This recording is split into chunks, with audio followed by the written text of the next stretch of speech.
These two, they prepared the strategy how they're going to put Zelensky in order because this war has to stop. It's too many young people dead on both sides. So I think this war will stop one way or another. My grandfather, when I was very, very young, he told me politicians should be very rich people because they already have a lot of money. They will not become rich through the politics. Europe is older. Europe has history, and United States history, it's not quite long. First, we have to find the balance between professional and personal life.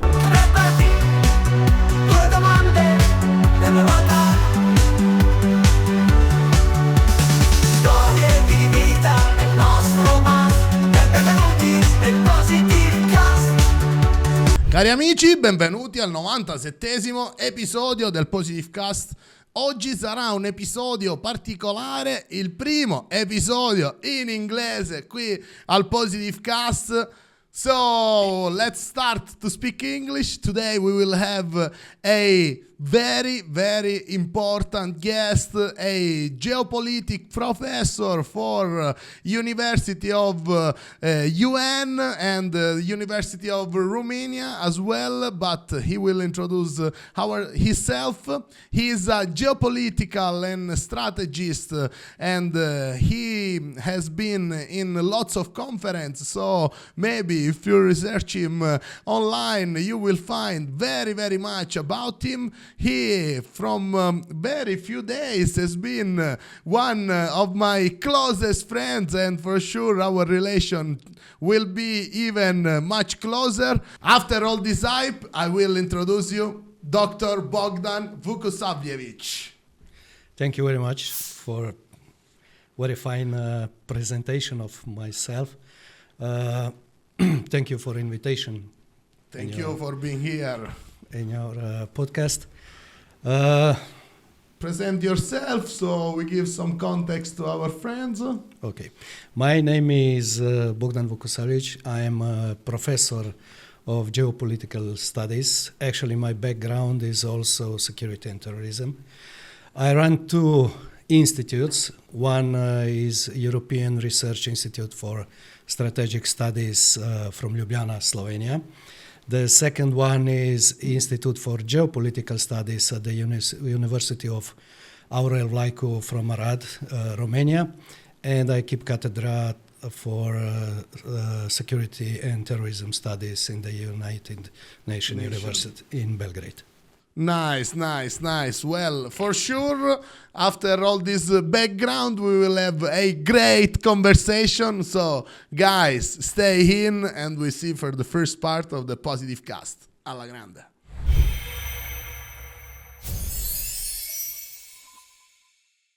Guys, first part of the Positive Cast. So we'll dive into the conversation, and my dear friend, I will ask you, what did you understood about life? Life is, let's say, first we have to find the balance between professional and personal life.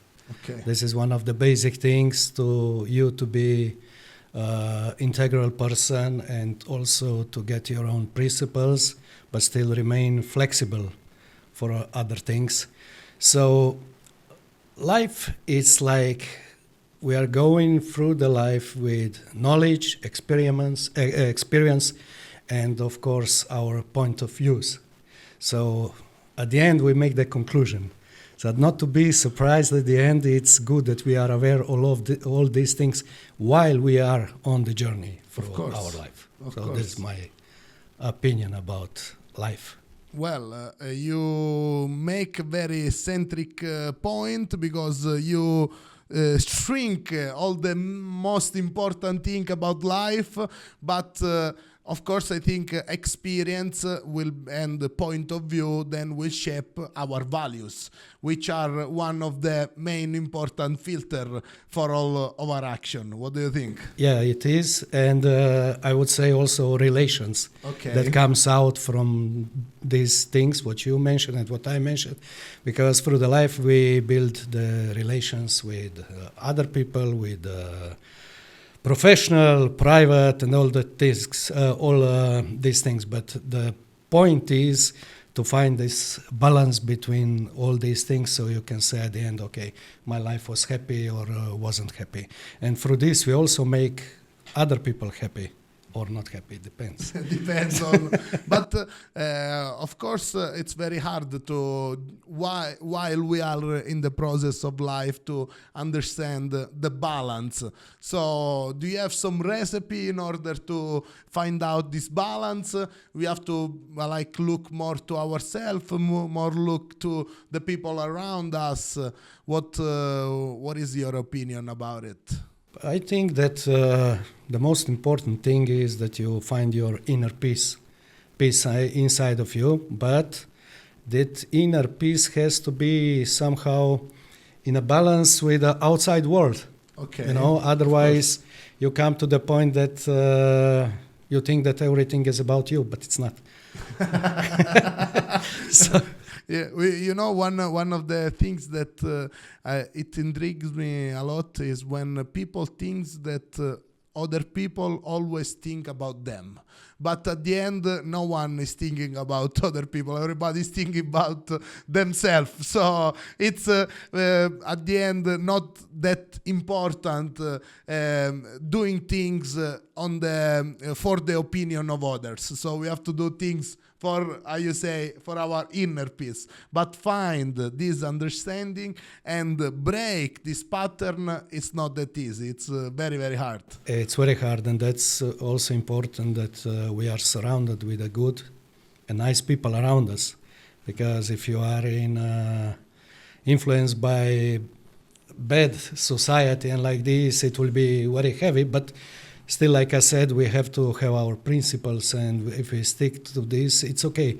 While to say one more thing, when you mentioned that it's only that we have certain kind of people that think that it's everything just about them. Yes. Well, I call these people also that they think that other people, they were born and came to this world just to serve them and for their benefits. I know a few ones like this, but... And as a geopolitical expert, like how many leaders in the world thinks like this, that they are at the center of the world? Yeah, quite a lot. But I wouldn't, it's heavy to say that everything depends just on one leader. It's always a huge team behind, Of course. So he is the front man and like this, but okay, you have also dictatorships and like certain... I think now a little bit less that what the past taught us, but still. Yeah, because public opinion now it's quite a strong thing, very influential. So if you control mass media, you can do a lot good, but also bad things. Of course. Because a lot of wars and things that happened, they were really ugly and bad, happened because mass media did the job. And if you just think that you have good PR companies in United States, actually they're totally professional. They don't give really much, is it true or not true? They got paid. They did it their job very professionally, and at the end, my mentor had opportunity to ask the manager of the biggest, I forgot what the name is, of the biggest PR. PR is private. What's the acronym? PR is the port parole, the one who presents. Let's say you have PR of the President of the United States. Okay, so press conference and like this. Okay. And he asked him, but why you did it? You did it very good, but it's wrong. He said, I don't give a shit. We did our job. We were paid for and this is it. So the mass media is quite important factor. Of course. And what do you think about now that information Of course, we have been evolving with television, and first radio, then television, paper as well with all the journals. But now social media has a very big factor and impact, and we have like lots of people that are making new news, but it's always difficult to find the right information, if which one are saying the truth and which one is saying the wrong stuff. How can you, with your experience, give us some intel on how to understand which information is right and which one is wrong? Yeah, I think the most important is the environment from where the information comes. So if it comes this from the States, this from the Russia, this from Kiev or Ukraine, it's okay. Listen all three of them and then you wait. But try also to find one independent. In this case, what I mentioned, maybe the Serbian media was okay, because in Serbia, when you listen about the news, they say really objective and neutral, from the neutral point of view. Yeah, today Ukrainian army hit and killed I don't know how many Russian soldiers. And the other side, you have the same information for the other things, how Russia made progress today and how many to the front and like this. So I think it's important to see both sides, but also try to find out who is neutral and to see what they are saying. Yeah, what they are saying about this. Okay, this is very, very important. And you are. How did you choose geopolitical studies, and what's the story behind your you being a professor and a very important expert? Not only I think in the Balkans, but in whole Europe and maybe in the world. I think. This is the genetical thing, you know. So your passion.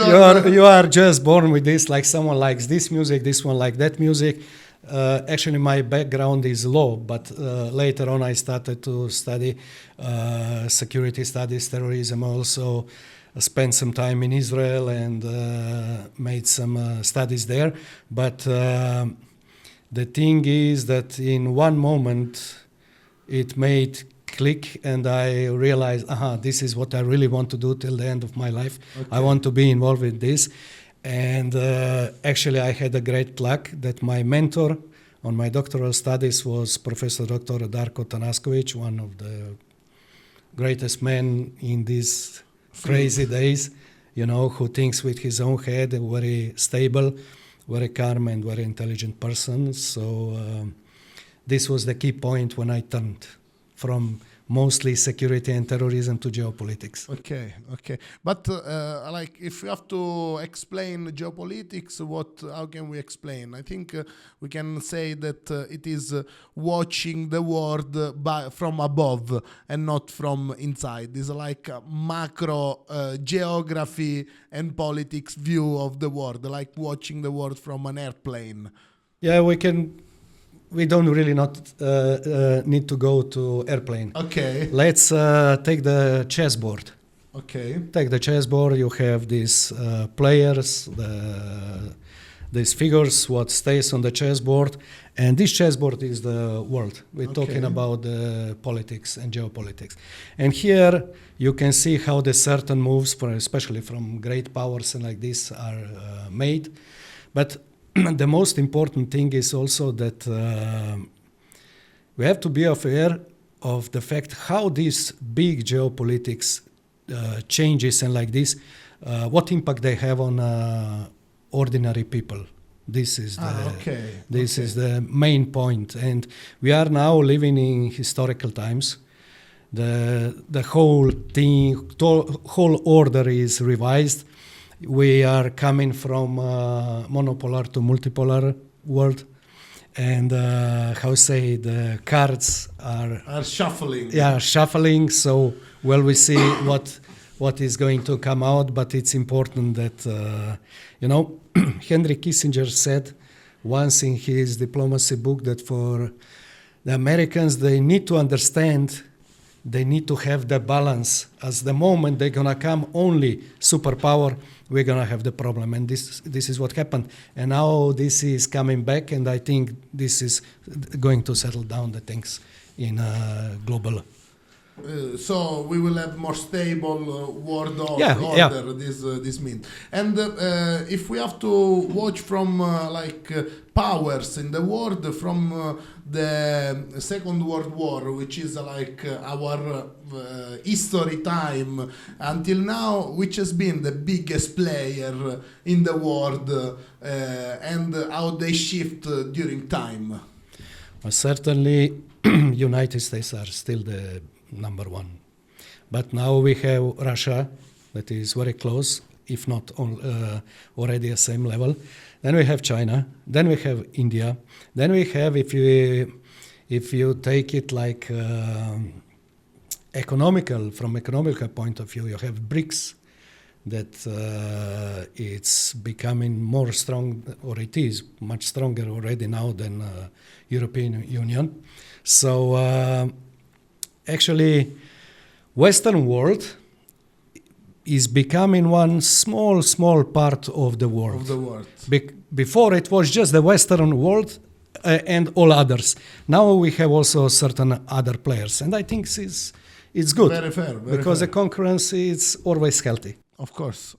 I agree with you 100%. And now I would like a little bit to dive in some of the recent problems that we have facing in the world, like the last meeting between Vladimir Putin and Trump. And yesterday then Trump met Zelensky. But before to go to that, I will like from your point of view that I think is a point of view of statement and facts, and not just of opinion. How did we arrive at this war between Ukraine and Russia? And now what will be from your point of view the end of this, or the next phase of this war? Yep. Actually, there are some things I will not comment because much bigger and better heads than I am commented, like Professor Mersheimer from Columbia University, like Jeffrey Sachs, and maybe I will focus just on that first part of your question about meeting Putin, Trump, and to be honest, I will tell you like this. I'm here now in Sicily enjoying my life. It's very beautiful. You are part of it, and thank you very much. Thank you. And for me, as I saw from social media and electronic media, when they came out, they just gave some short statements. They didn't allow any questions and like this. And what they agreed on, it was positive meeting, and that obligatory has to be meeting Zelensky, Putin, but obligatory Trump has to be present. So if you ask me now, I think these two, they prepared the strategy how they're going to put Zelensky in order, because this war has to stop. It's too many young people dead on both sides, not just, Russia is making progress and is winning this war, but at the end, I think I read something, Trump's response to Zelensky about that is written in Constitution that no part of territory of Ukraine can be given up. He said, but look, you gave on your own people. They are dying, they're young people. This is worth of it. So I think this war will stop one way or another. But its pity is that we came this far. This war could be stopped earlier. But we have some certain factors like Mayor of London, Mr. Boris Johnson. He really interfered at that point. They were really close to reach some kind of agreement, but no, but okay. This is the politics. I hope it will bring to the table all the clever heads, and I also hope that leaders of European Union will realize that this needs to be stopped, not supported, but stopped.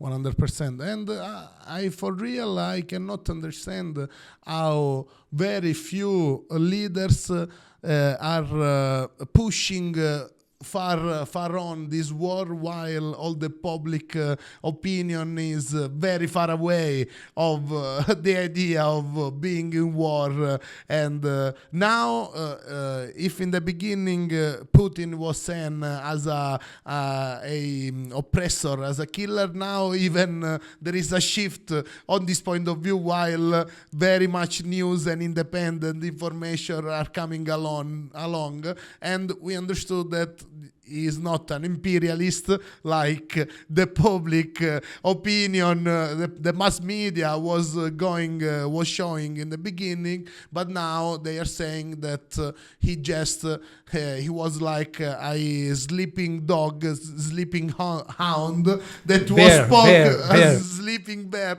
that was spoke, and then he reacted to this poking side from all the Western world. But one of the weird thing for me is the re-election of the von der Leyen. There is one of the newest, youngest politician. He's called Fidias from Cyprus, and he was first elected and the biggest ever voted in Cyprus, and is coming from a background of social media, because he was a big influencer, and he started to do a new kind of political way of doing things, and doing lots of research, doing lots of as well asking through social media what they thought about the decision that all the politicians had to make, and he put a question: would you re-elect von der Leyen? 97% say no, and 3% say yes. How come? Re-elected. How come this power are working in the shadow, and they have so much power, even if we say that we are in a democracy, but it doesn't look like. Yeah. Let's go first to that part with Putin and these things. A lot changed after the interview with Carlson Tucker. 100%. This changed. The people at least they started to listen what he is going to say. So they started to be open for the both sides, like say. And the second thing is, now in recent times, it's we always talk about the deep state. I think we have my opinion, maybe I'm wrong, but I think also European Union has its own deep state. 100%. And every country has a deep state, even small countries, but maybe this deep state has other name like secret services and like this, So this is the point. But I think it's enough to answer the question this way. Okay. I agree, but do you see a pattern where we can change this kind of power behind the power? This depends on us. This depends on the new order. What is when the cards are going to be on the table? How it's going to be this with this multipolarity and everything? But we got a lot. How to say? Not a lot. We really had a bad experience with Corona pandemic. Okay. And if you look back, what was playing behind with all these vaccines and politics, and I saw one advertised somewhere with Putin's face, to be to be proposed for Nobel Prize for medicine because he stopped corona pandemic in 3 days after he attacked. So, these are the things. But now, about the rest of it is, I hope that academic part of the world will do its job. The freedom of speech and freedom of mind is very, very important. So the main thing, when they ask me sometimes, people, but what you teach your students? I always tell them, look, I hope I will succeed to teach them to swim upstream when needed. Okay. To think with their own mind. And if we arrive to this point, to put this in the conscience of the young people of the future and like this, then we will come where we need to. Very, very soulful answer, and I liked it very much because I think now with social media and influencer there is a very big shift in attention, because before attention was only done by mass media, and now there is lots of influencer that they are the mass media. And so if they start to think with their own mind, if they start to put themselves in the front line, like the example of Phidias, I think we can have lots of people that doesn't need any more money, they have already tried lots of things in their life, and just they want to do good, even if they at the end will do bad, but at least they will think with their own mind. And this is one of the main important things for me. And when Trump was running for president, even in 2014, everybody was against Trump. At least in my region here in Sicily, everybody was against Trump, because everybody thought, oh, he's against female, he's against gay, he's against, he's very racist, he's Nazist. What I was thinking, it was only one thing, is that he already has all the money that he's needed. So at least he's thinking with his own mind.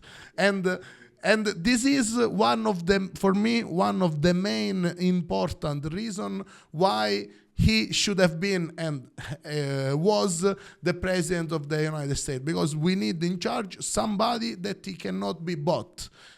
He will do business for his own sake, for sure. Everybody will with this power.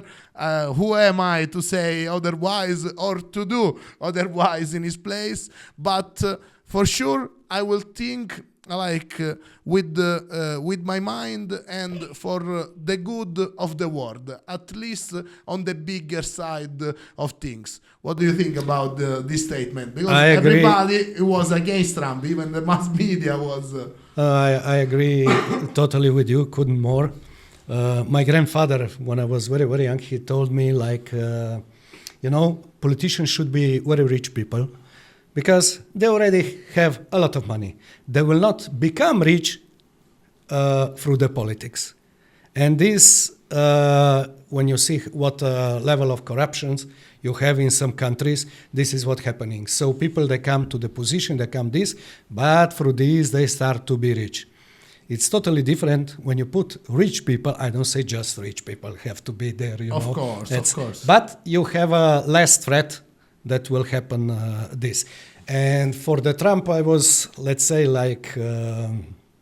I'm familiar with him from, last 30 years or more. And he's a businessman. He has his principles and he does the things very good. And at least, like he said in his mandate, no war started from the part of United States. And this is a fact. Yeah, and that's a fact. And then it came Biden and they killed just 500,000 children there in Iraq. And when the I don't know what's the name of the journalist, she asked this Madeleine Albright, but it was worth to kill 500,000 children for democracy. She said yes, it was worth. And this one almost fainted. So I think that Trump is less threat than before him. Yeah. And I don't know why everybody is so against him. I think because he is like a very masculine figure. And I think this masculine figure in today's world is not seen very, very good. Yeah, you know, you have LGBT. I always say this is private thing of every person. Of course. But also you have to take in consideration that something that is more private for you, it's not necessary this for me. I give you example like I have a friend that he's I'd say black, and I told him once, listen to me, I cannot deal with you in the gloves. You are treated like me, my brother, I don't know who, the same way. I cannot treat you with more care because then we are not balance. Yeah, we are not even. I mean, we are not the same then, you know. And I have one colleague. He's academic from Belgrade. We were traveling back from one. It was one economic forum in Bled, Ljubljana. We were going back, and he said, "Okay, colleague, you are younger, but maybe you, Bogdan, you explain to me why this LGBT movement named their main event Pride Parade. Why it's not Parade of Tolerance? You know how much more acceptable it would be this. If you Parade of Tolerance, okay, you know, but then you have these other people who are against totally this. They said, no, you are proud, and I cannot be proud. So this is a conflict situation. And Trump made this, put the things in order there. this is mother, and I agree totally with him. 100%. This is mother, father, son, and daughter. In the middle doesn't exist for now, but we'll see what's going. Well, I think the woke view of the world a little bit change and shuffle the card of the real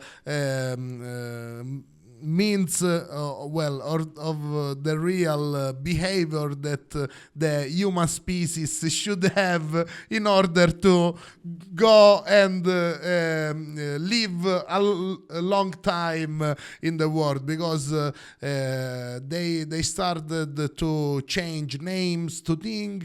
They started to introduce the possibility to go to sports even if you before were male, and lots of but the strange part for me is that this movement started mostly from the two sides, not from the middle of United States, and especially from the academic side. And now I want to ask you, what's the difference between academic mind in United States and in Europe? Why they are more open to all these gloves treatment, like you said, just to use some of your word, and in Europe we see a little bit different and conservative way of thinking, and more like families, more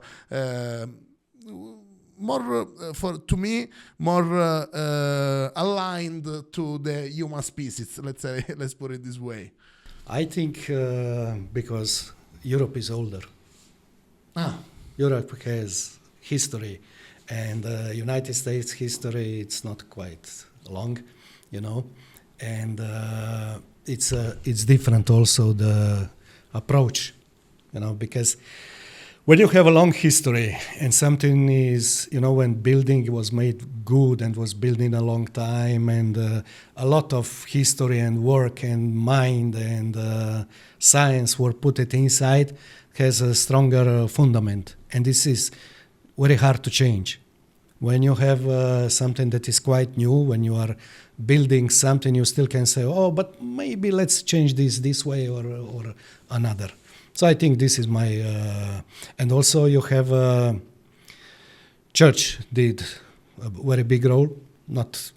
I'm not talking about the Christian church or any other, But, in general, religion in general.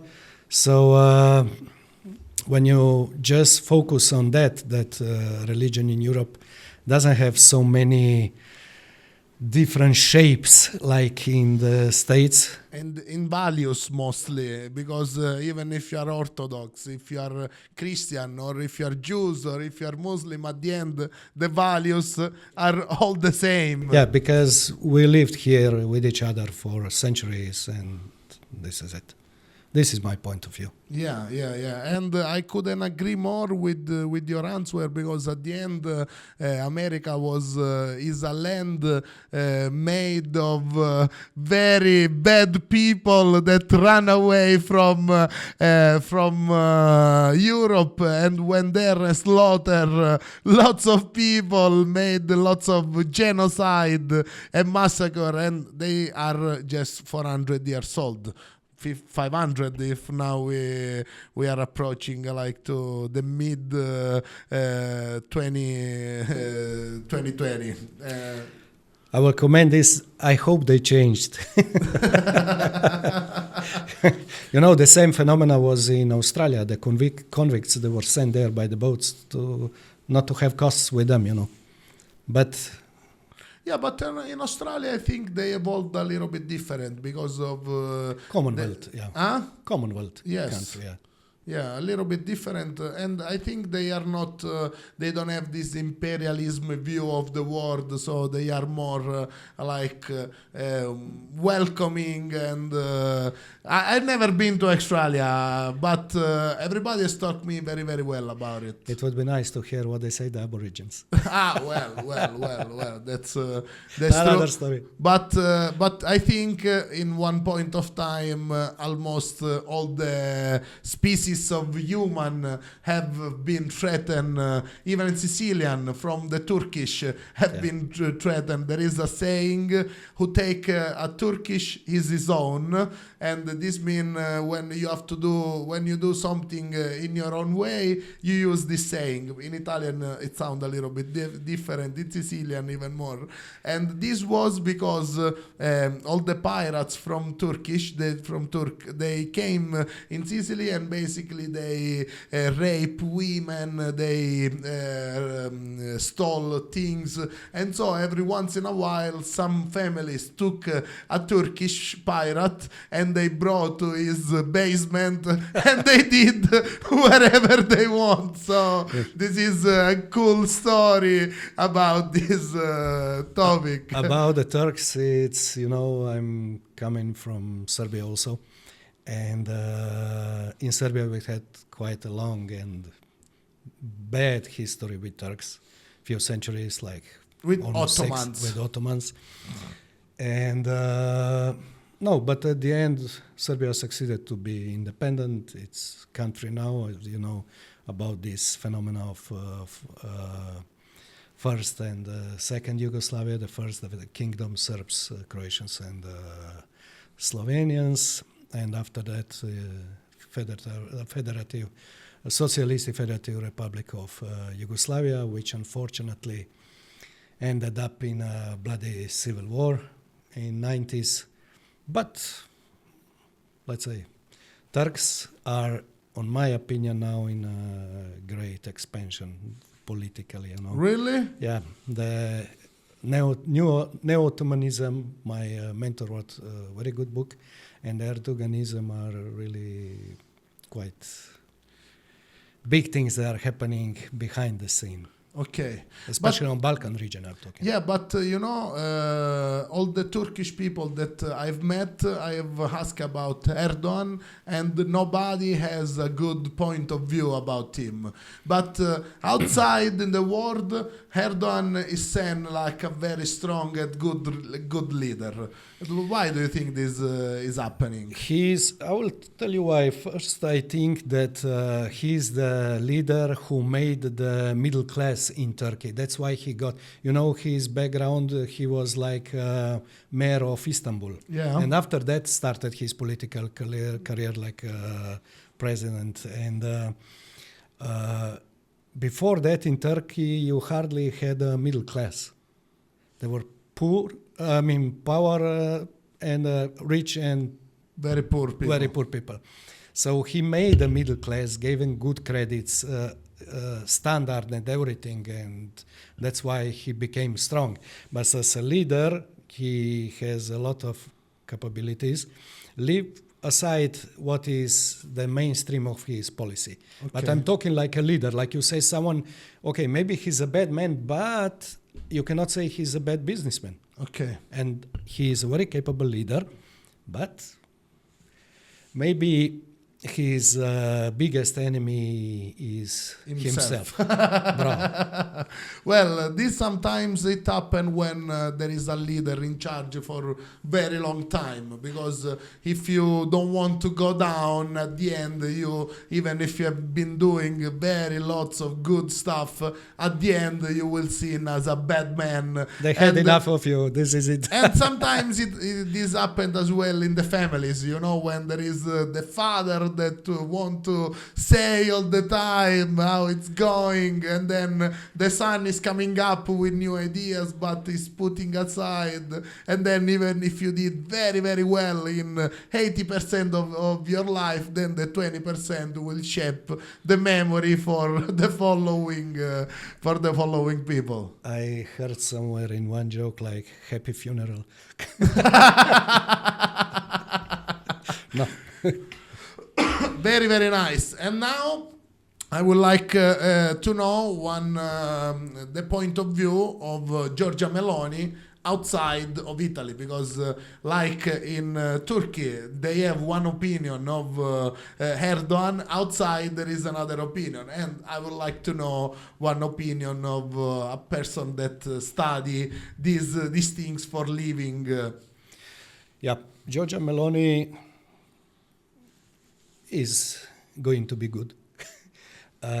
My opinion is that he played on right cards when she started, with support also of Berlusconi and the people. They really had power. She was raised up and created by them, but then she started slowly to think with her own head. I hope this will remain in a certain way like this, because the influence of Great Britain, Germany, France can be quite strong on Italy in general, and especially on her. But I think she will stick to what she has in mind. She does a little bit like everybody between the problems and like this, but in general, my opinion that she is quite okay, and that will do the best for Italian people, because this is the point that you are elected, of course, from us to do something good for us.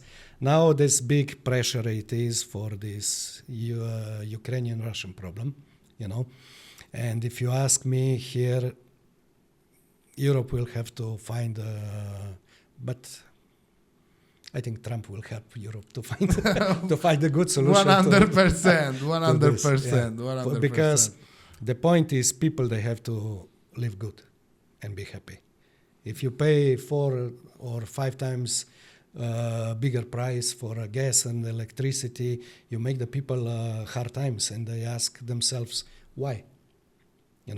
Also in Slovenia, I will tell you, also in Romania and like this, especially Hungarians. They said, but what we have with that war there? Why I need to buy the same gas from Americans for this price if I have these gas pipelines here made already?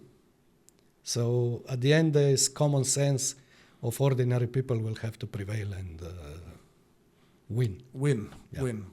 Let's hope this way. My dear friends, now we had the first part of the positive cast. Don't go away, and we will see for the second part. Alla grande.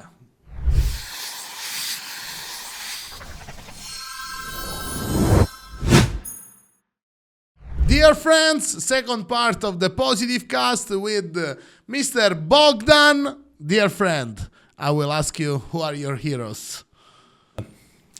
I have, let's say, 3 types of heroes. Like, first, they are my private heroes, like my mother, who really had a hard life, but she succeeded to raise 3 guys, and she's really a hero. And then I have heroes like Nikola Tesla, what he did for humankind and everything.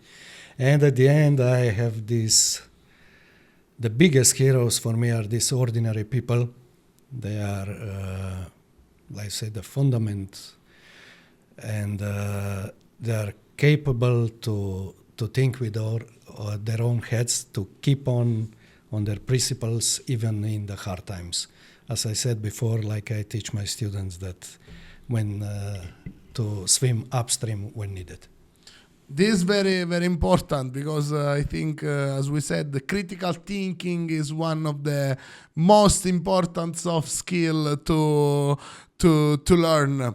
And I think now you are teaching what type of student you are teaching. If I choose a study in geopolitical, what can I become, or what the idea of my future job could be? First of all, you have to like geopolitics. That is what actually it's happening in the world, why it's happening, and you can end up, let's say, to be professor, advisor, politician, diplomat, all kind of this stuff. But actually, first of all, is you really have to like it, because a lot of things that can happen you don't like, but you have to deal with it. Okay. And how important it is to know the story, the history behind what is happened, and how far away we have to go in order to truly understand? Because like when we heard and we talked a little bit before about Carson Tucker interview with Vladimir Putin, he talk a lot about history, and this it was the center of geopolitical studies. This interview was one of the most important part of geopolitical studies. It was, and I appreciate Carson Tucker to be that brave to did it. And if you don't know the history, you don't know how to resolve the problem, actually, because you don't know from where it's coming. It didn't appear yesterday. This problem is like for a certain time already, like, this, let's say, Ukrainian-Russian conflict. It's not from 2022. It's from 2008, then 2014, and like this. So there started the problem in this measure, like it's now. Didn't start a few months before the Russia entered Ukraine. And Putin, how do we know it? Because Putin changed his industry not in 2022, but way before. From 2014, he was preparing the country for. And what happened in 2008 to 2014? Well, you have these Maidan things. They put the regularly democratically elected government down. Miss Victoria Nuland had a big role there in this, and I would say Orange Revolution, Okay. So there where the problem started, and even though although they promised to Russia, we're not going to do this, not going to that, at the end they all admitted, yeah, we lied. No. But they can lie because they are superpower. And also the extension of NATO to the east was agreed when the Berlin Wall went down on 89. It was agreed that NATO will not. But that was actually one of that was one of the conditions, if not the first one. But it happened. So this is it. Yeah. And there is one very important geopolitical, he see himself like sociologist, Italian sociologist, is called Orsini. If you don't know, I will introduce him to him. Please. And he is very, very, very important. And when we talk, I see that your idea and his idea are very aligned. So which make me understood that you go through the facts. And he's saying that we could have this same Ukrainian problem in Georgia.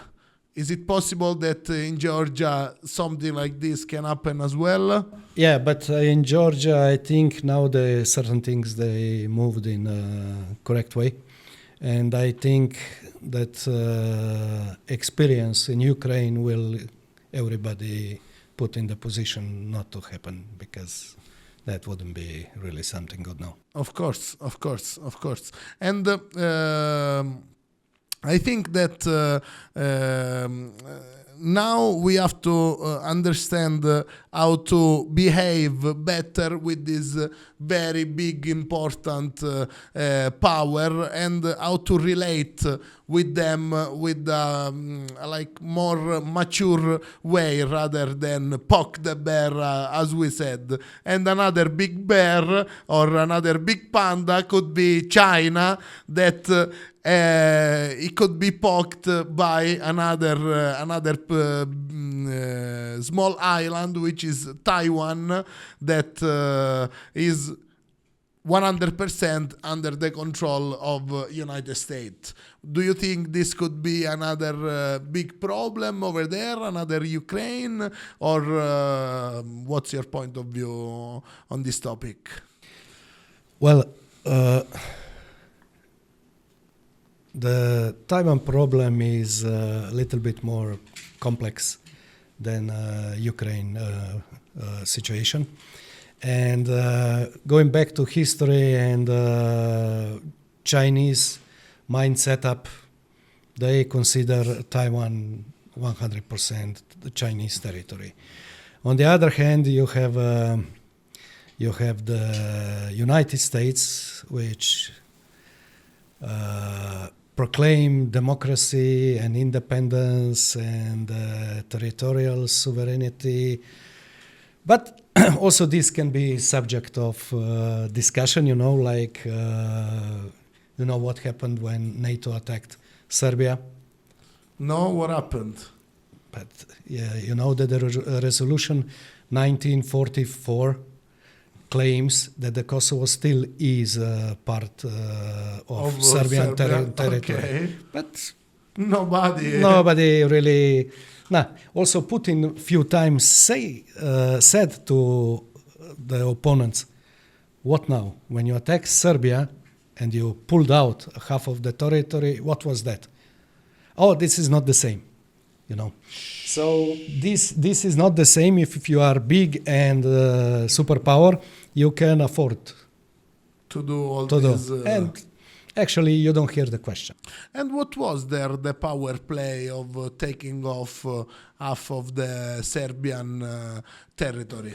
It's not the half. It's a part of the portion. Yeah. But why the United States was so interested in this territory? There is some like power play over there, the rare horse material.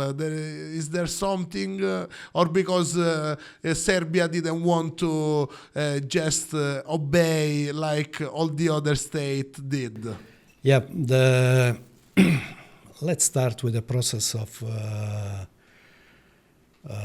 distracting and ruining Yugoslavia. Okay. So And this was a power play from the United States as well? mostly I think German, Britain, and like this. But when they succeeded at the end, there remained some independent countries and Federal Republic of Yugoslavia, that was made from Montenegro and Serbia.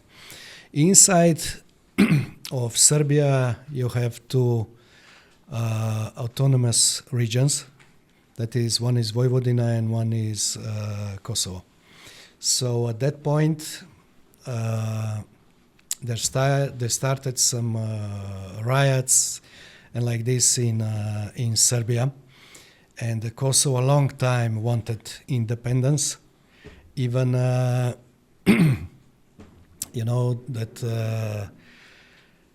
territorial sovereignty of Serbia was never out of question, Okay. that this is Serbia, this is it. But then when things changed, especially Clinton administration has a big interest in to do this under the flag of democracy. So let's do it. And then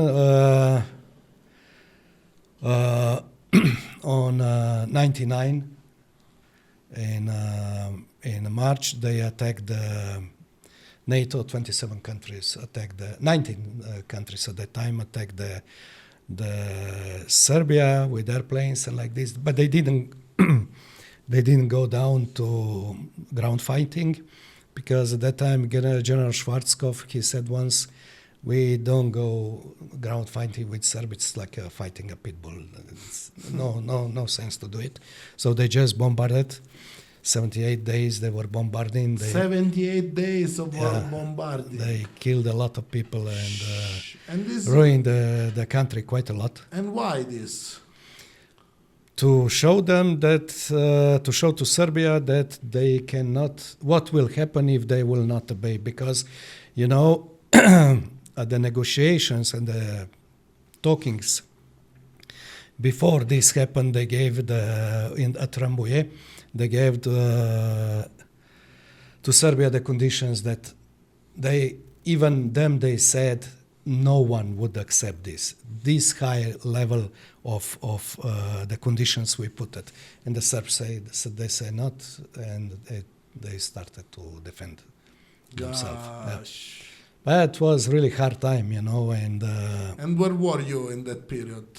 at that period I was living in Slovenia. Okay. But I had friends and family and they were telling me, I'm telling you also from Aviano, the planes that were flying over the Slovenia to Serbia to bombard and back.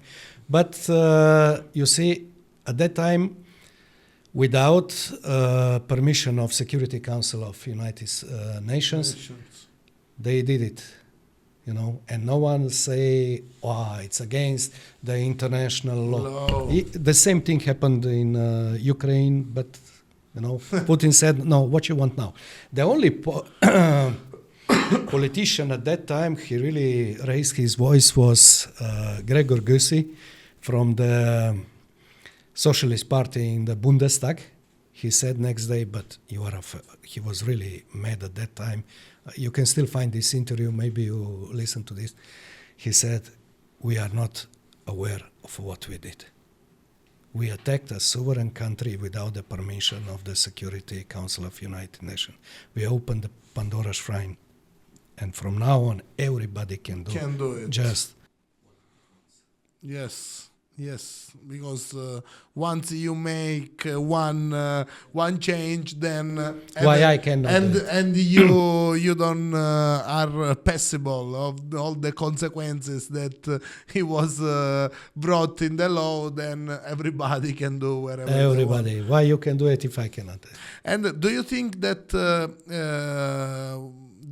there could be a possibility of Yugoslavia still a country even today? Yeah, but in a way different form. That inside of the country was quite a mess. You have 6 republics, 2 autonomous regions, and let's say 3 different language types, and the economics of each country were different, And like the Slovenians Little bit like European Union. yeah, the Slovenia was claiming the Serbs are taking all the money from the taxes. This one they said, okay, we build up the Slovenia to be equal with the West and like this. But I think Yugoslavia had a chance with some way of confederation, with a stronger autonomy, but common thing, because still people, they know each other, they've been with each other through the history and like this. So it wouldn't happen, at least in a way that brutal and bloody like it happened. Okay. But I don't think that there was a possibility for the Soviet Union to continue past that point that it did. We're talking about Yugoslavia now? Or? No. The Soviet Union. Soviet Union. No, because Soviet Union in one way was very weak. The biggest country in the world, but actually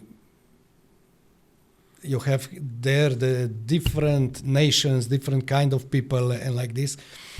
And at the end of this, with this perestroika, what Gorbachev did at that time, actually the guy put the Berlin Wall down, he reunited the Germans and starting slowly to destroy the Soviet Union. And part of the consequence after the falling of Berlin Wall was also Yugoslavia, Okay.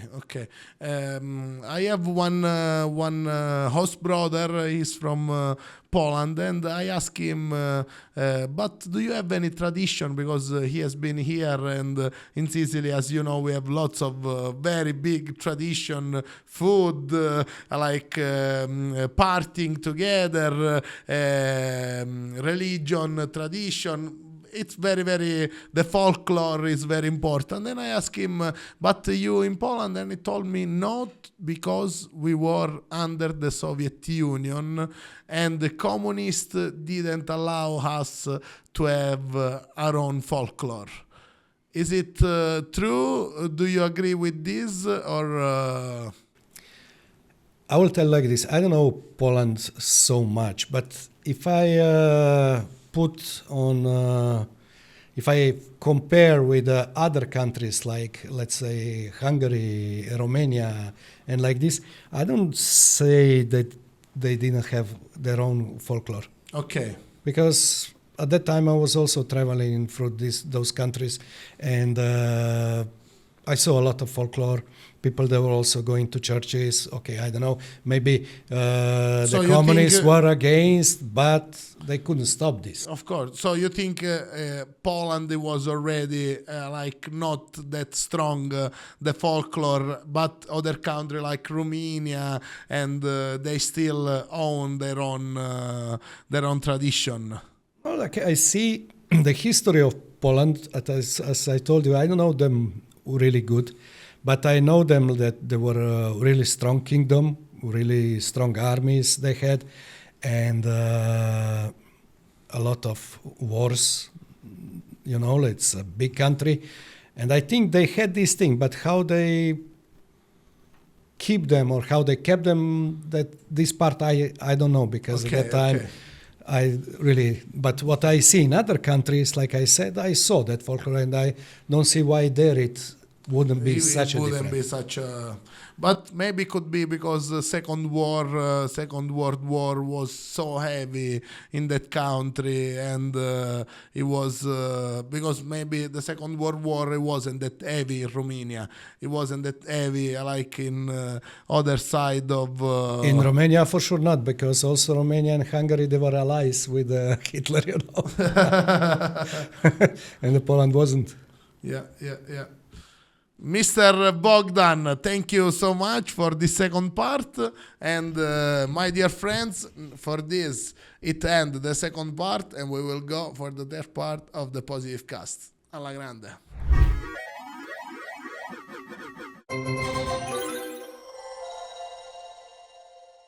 Dear friends, third part of the Positive Cast today in this special episode, all in English, with Dr. Bogdan Vukosavljevic. Now I'm going to read you the 8 point of view of our Wheel of Fortune that represent the unpredictable part of life.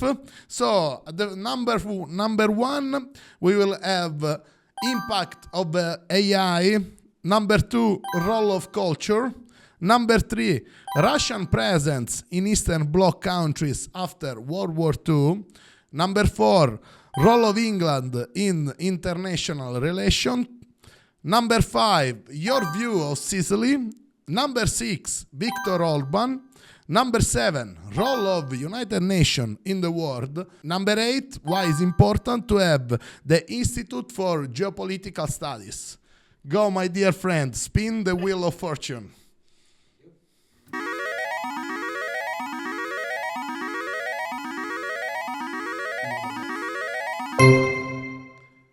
Number 8, why is important to have the Institute for Geopolitical Studies. Now we will have a master class for real. So, Dr. Bogdan, now we dive into your area of expertise even more that how much we have done during this very interesting episode. So, why is important to have an Institute of Geopolitical Studies?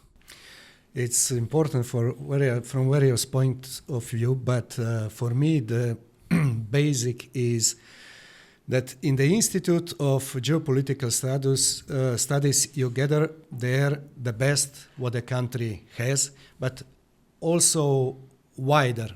So I will have just one sample that the Institute of Geopolitical Studies in Arad at the University of Arovaiku. We have a senior researcher or a head of the Cambridge University Geopolitical Center. He's a member also of our scientific board. So you can collect there really quality people. They can analyze the situation, geopolitical landscape from different point of views and to be professional and in academic the highest level. So with this you can neutralize a lot of bad influence of mass media, influencers, false informations and like this. So we have people, they can think with their own mind and they have this freedom of speech, they can tell the things. Very, very important. And usually, like, where do you start when you have to analyze one fact or you have to start a studies, let's put it this way? You always start from historical part of view. Why this happened? So you have to analyze what brought all this to the point now. And then you take in consideration all the factors that come along. Okay, and there is like a pattern of question that you usually use in order to make sure that these studies are quite true, quite okay, or like they have a scientific evaluation on it. Yeah, but that's a matter of methodology of scientific research. So always when you get some piece or some elaborate done or investigation, first you go through it and you analyze it and you see what methods they were used, and then you make the final point how it is, or maybe it's needed to be reevaluated, or something to be added, or something to be taken out, or this is not a professional scientific work. This part is just took from the media and like this. Okay. So you threw in lots of type of studies and lots of type of information, and then elaborate, and then it come out something that some work that can be used then overall to lots of ways. And usually, who is using your type of evaluation? Now it depends. can be made for academic needs. It can be made for government needs. It can be done just for, let's say, you also have some NGOs or something that would like to approach somewhere with this. So depends who gives you order to do it. And money, I think. And which has been the weirdest study that you have ever done? But actually, there's no weird studies. Okay. You know, the people, they have their demands. We also had once demand to make study about the Russian influence in Balkan region and like this, but we didn't come a point to settle down the financial part. So. Okay. And how important is the statistic side of the analysis? Because of course the historical part it's very important, but in the other side there should be a ground facts that will give you the real values that I think they are made of numbers which cannot be judged and give you real evaluation. You cannot do it without numbers. Okay. The numbers are there and they had to be taken from official institutions, so you really can base your investigation or research on this. If it's not based on the fact and the numbers are the fact, you will lose your weight, you know.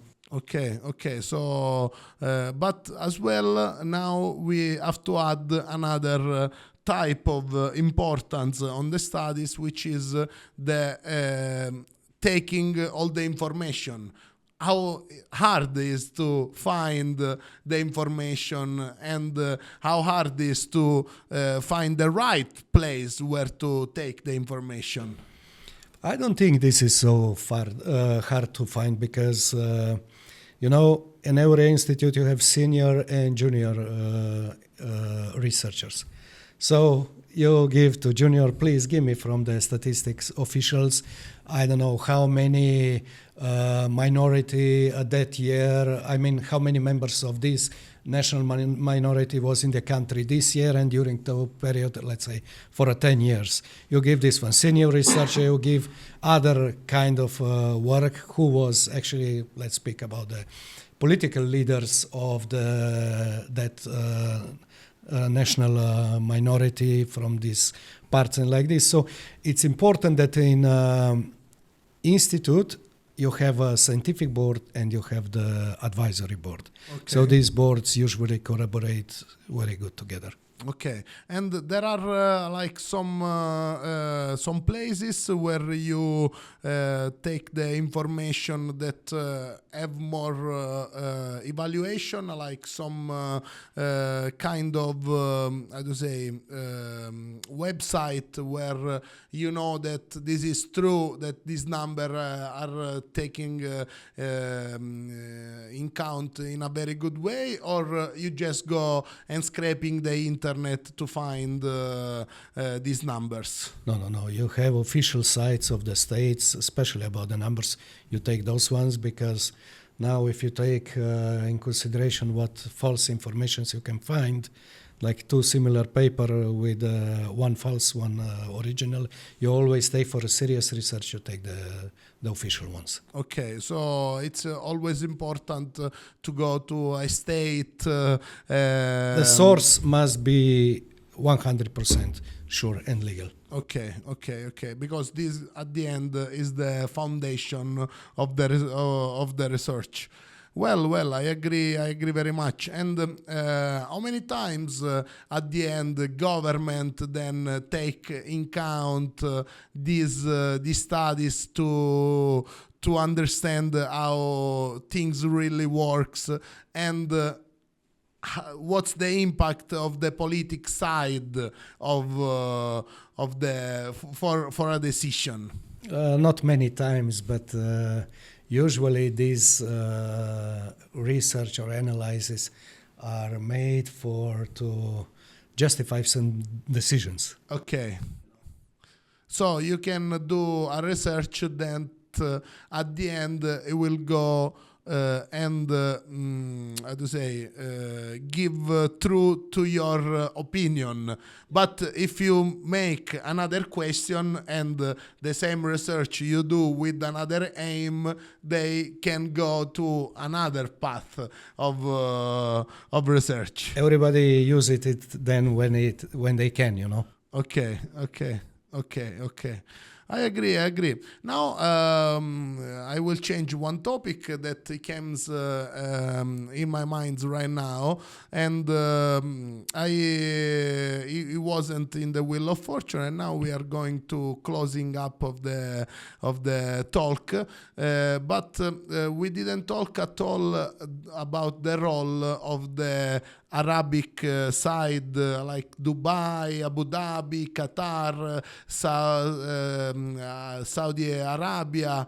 How are they impact the world with all this petrodollar and all this capital that is going to that region with this tax advancement that they have, or tax helping, because there is no taxation basically in these places, but they are becoming like center of the economic world.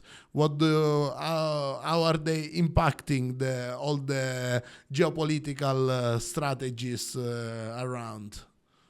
Yeah, because the impact is quite high, but it's also oscillating, you know, depends on the geopolitical situation. When everything is fine and good, no wars and like this, prices are quite stable, little bit lower, and the things going in the same secure direction. And then when you have the turbulent times, then that depends on many factors.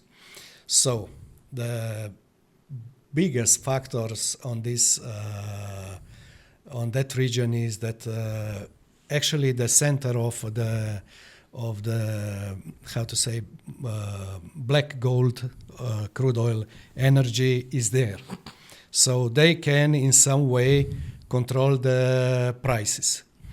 The other point is that United States took from Iraq at that time that were present there and like this enormous quantities of oil, and it's now they put it all the holes they have, they put it, and actually if you look to the United States, they could be really easily self-sufficient from the oil point of view. Yeah, but still they are buying the cheap oil and selling for a big money, and this is okay. The other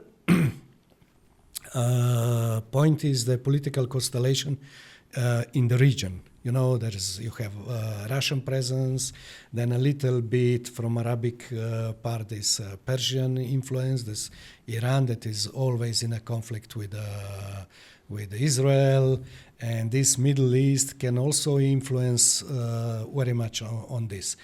But rather than say to that impact in let's say not an impact, the Arab countries on that part of the world are becoming some, let's say, neutral place. Yes. You see also the peace talks and like this, everybody is proposing there because they have their own policy which is oriented just for let's have peace, brothers, and a lot of money. Okay. I agree with you, and I think with all the money that they have, is kind of that they are living the renaissance that we had 200 or 300 years ago in Europe, and now there is the they're like, blossoming. Yeah, in some way.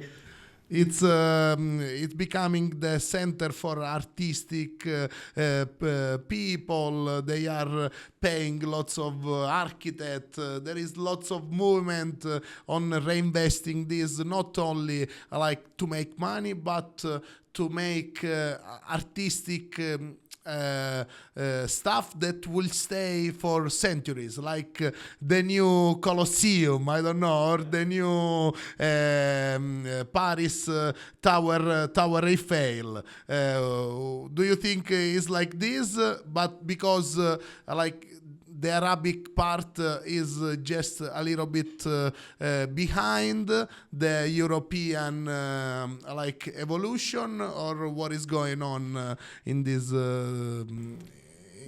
from this point of view? No, they made a really good strategy. You know, they selling there the apartments, houses for, like you said, for the movie stars, for artists, for everybody, and trying to get slowly people there because they want to provide for them nice luxury life, but also get some benefits out from them, like you said. They want quality people to be there and start slowly to build, like to say, to make a renaissance. And I think they are quite successful in this, really. And that's why one of the reasons why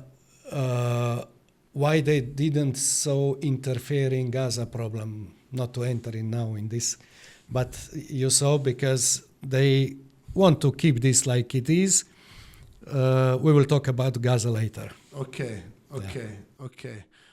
Because you think that in one way or another, they are very affected deep inside in this conflict, even if they are staying away. Okay. Very much. And why Iran is so deep into this conflict, or why Israel is seeing Iran so threatening for them? I will say something, I don't know, it's totally right, but this is how I feel. Okay. I think the keys of Islam are in Iran. Okay. Maybe some countries, they will not share this opinion, but this is my opinion. Okay. So the roots of this is bringing to Israel to this. And President Trump, everybody thought that with the bombing of the Iranian sites, it will start a war, but at the end, it kind of keep it down. Why was so intelligent the strategy and brilliant of President Trump, these bombing strategies? That's a very strategic move that what he did, because with this, I didn't say without, because I was predicting your question. If you hit in the heart of the Islam, then you have a problem. Islam is not just in Tehran. You have Islam in United States, in Europe, in Africa, and everywhere. So if you turn all these people against you, you're in big problem. You have problem. Yeah. Okay, that's why he did the strategic... Not to enter more than needed. Good. Very, very fair question. And now there was one priest that came before of you to this microphone that he said that now Europe has more than 40% of people that are Muslims, and he said that Muslim is the most important religion in Europe. Do you agree with this from your studies? No, you have to know that in its, how to say, inside Europe is Christian. So to the bones. To the bones. Yeah. And because we said that we were built down in this way, is still a Christian country. Well, Mr. Bogdan, thank you so much, my dear friend, to have been here and listen to all my questions and actually answering in a very crystal clear way. And I am very deeply thankful for your presence here, and very thankful for your friendship and the time that we spent together. And for sure, it will go and build up up even more. Now we are closing down, and now I want to ask you if there is somebody that you want to say hi, or if there is one last thing that you want to say before the end of the conversation. Actually, I hope that I'm going to meet more young people like you. Very open-minded thinking, and I respect that very much. Thank you so much. Thank you so much. Thank you for inviting me. Thank you so much. Dear friend, thank you so much to come to this moment. I love you so much. Thank you to listen for the first time at the Positive Cast in the English version. We say thank you to our loved Michelangelo La Rocca that is always here behind the cameras, and together we will say you thank you and goodbye, and like always, alla grande. Thank you very much. Due domande della volta. Storie di vita nel nostro mar. Benvenuti nel Positive Cast. Nuovi ospiti ogni settimana raccontano la vita quotidiana. Persone ordinarie che fanno cose straordinarie. Cosa hai capito della vita? Che è una storia infinita. Chi sono i tuoi eroi?